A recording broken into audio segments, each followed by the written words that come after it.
Good afternoon. Welcome to another edition of the Madison View. My name is Ralph Scott. uh,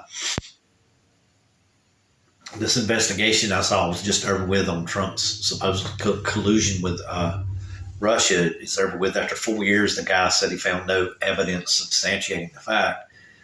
I personally think that he's just a conservative, somebody appointed, because I see no reason not to believe that there is a collusion going on between Putin and Trump. Just the biggest example I can think of right off the top of my head is he never appointed an ambassador to Ukraine. And whenever questioned here recently in a town hall meeting on his new re-election bid about what he thought about the war on Russia, the war on Ukraine, he basically declined to even comment.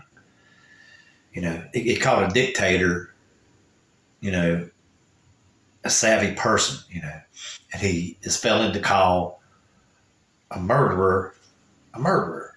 So it's only because it's Putin. He can say what he wants to. That prosecutor, whatever it was, special counsel. Yeah, I don't believe it. There's collusion going on there. But anyway, let me get to the whole entire thing with Ukraine. I think that something big is fixing to happen.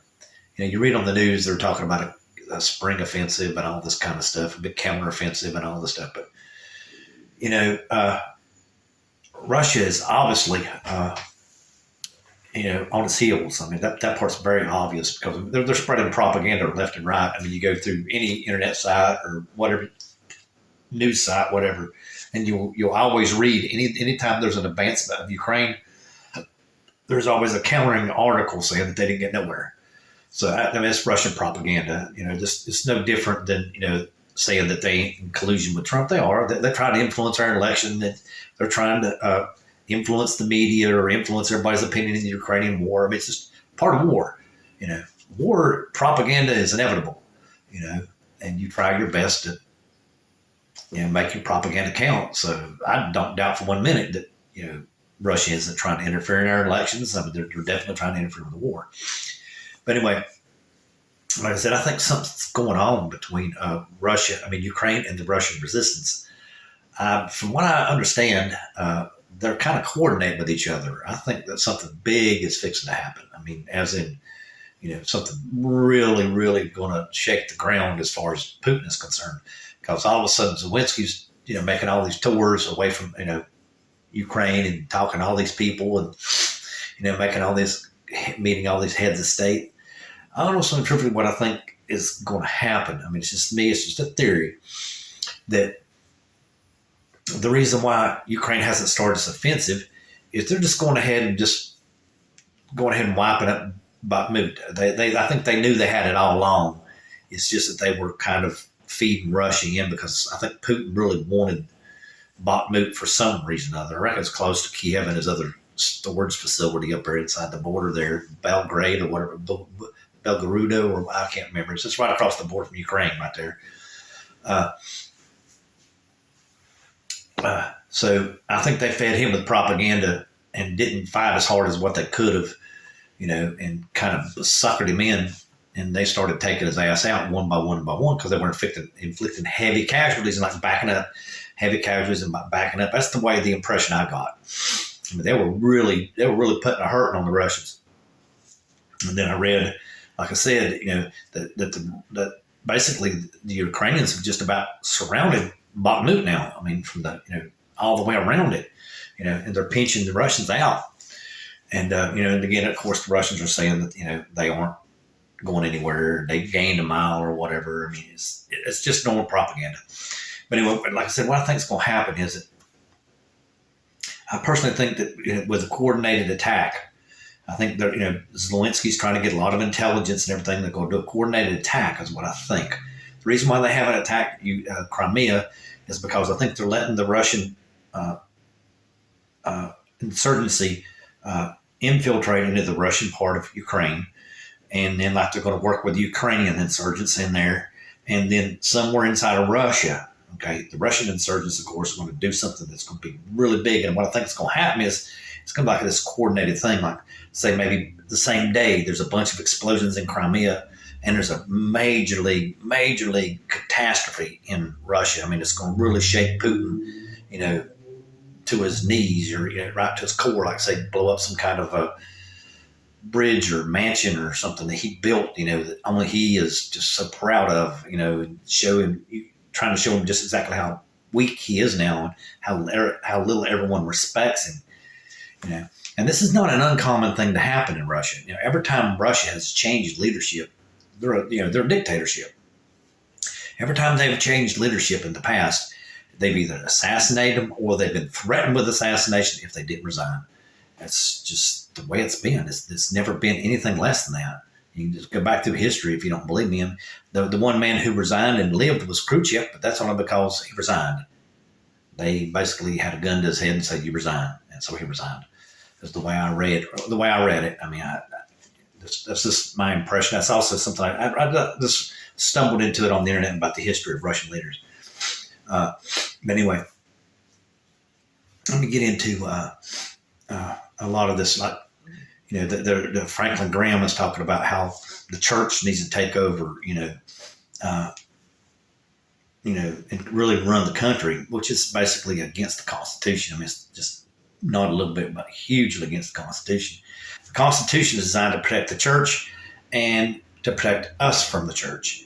That's exactly what it's designed to do. It's designed to give that balance of power where you can not have to worry about it. Like I repeated in a previous video about the Inquisition, the church has already taken over the world and controlled the world for hundreds of years. Nobody got sick of it and threw them off. And that's the reason why we have the freedom of religion and, that stuff in the First Amendment of the Constitution. It's there because of that. Because the church has proven in the past many years, I blame slavery, racism, Jim Crow, whatever, radical right-wing religion. So we need to be protected from the church. But anyway, what I want to get into is that, Franklin Graham says the church needs to be guiding our country. Now, here's the thing. Now, from my reading, I can't really find any serious statistics on this, but right now it's something like 99% or something like that, or the people enrolled in private schools through the school voucher system. I think that's what it is. I'm not super sure. But anyway, what I would like to say is that ever since W was in office, they started this whole entire school voucher system. So the enrollment in religious schools has exploded. I'm sure, 1,000, 200, 1,000, 2,000 times what it used to be. So, by now, 20 years later, we should be starting to see some kind of, if religion is supposed to be the milestone at which we're supposed to live by, we should be seeing some kind of fruitation. I mean, these people graduate high school, no doubt about it. I mean, there's no doubt about it. I mean, the way I'm reading and everything, young men and young women when they graduate high school are abandoning religion, they're abandoning marriage. They're basically abandoning tradition and American values.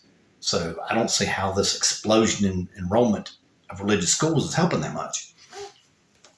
In my opinion, as far as that is concerned, you need to have a science-based education, and you go to church on Sunday to balance out your science-based education for your morals. And you figure out for yourself, what kind of moral compass you want. But without the objective education and the moral, injection, I mean, of course, that's objective because you'll go to whatever religion you feel comfortable with. But without that balance, I don't think you can actually have a good moral compass. I think that's just like the old saying, for every place, there's a time, and I just don't think that, that is something that should be done. There's a value in everything that we do. And I think that's where I think a lot of the right-wing Christians have really lost their perspective, is that they don't value education. They value the morality more than they value education, which is kind of crazy because without education, go back to Galileo, like I told you about, where will we be at right now? The world's flat, The earth revolves around, the sun revolves around the earth, that kind of thing. Just so backwards. We would be backwards if we did not take a break from morality and use our brain. I think that's the 90% of it. And a lot of people with the religious right would argue with me on that, of course. But I mean, like I said, we've got so many examples through history. And I'll just flat say the biggest one I can think of right off the top of my head is Galileo. The man spent the last 4 years of his life in jail for stating a scientific fact, just because the church said it wasn't that way. But, anyway, let me get off that for just a minute and get on to the debt ceiling debate. I saw a little interview with Kevin McCarthy, and he said that the government has been overspending like 17% or better of the GDP for the last 20 years. And when I heard that, I almost cracked up. I mean, it was like, oh my God. Does anybody just hear anything that this man just said? He is basically, okay, rewind 20 years. Who was in office? W, the man who said deficits do not matter. So he didn't care if he spent 27% of the GDP. To him, it didn't matter, remember? So basically, for 20 years, except for Obama, and like I said, Obama had inherited a mess because W screwed up the housing market big time. He had a deficit spend. He had no choice in the matter. We didn't have enough tax receipt. He had to bail out businesses, banks. I mean, he had to bail out everybody. So he had the deficit spend. And like I said, and before that, Clinton handed W a surplus. So basically, in the last 20 years, it is Republicans that have spent too much. It's just like, to me, it was just like, my gosh, man. I almost busted out laughing. I thought, dude, you realize you just stuck your foot in your mouth? But I doubt very seriously anybody paid that much attention. But anyway, let me get into this, basically the whole entire summary. I still think that Biden should do a debt raise for national security reasons because, like I said, we got a war going on. We got another country threatening a war, and we do not need our economy to be anything less than, number one. And we really don't know what will happen if the government, if our lending system shuts down. I personally think the whole entire economy will just grind to a screeching halt, which would be nothing but disaster for everybody.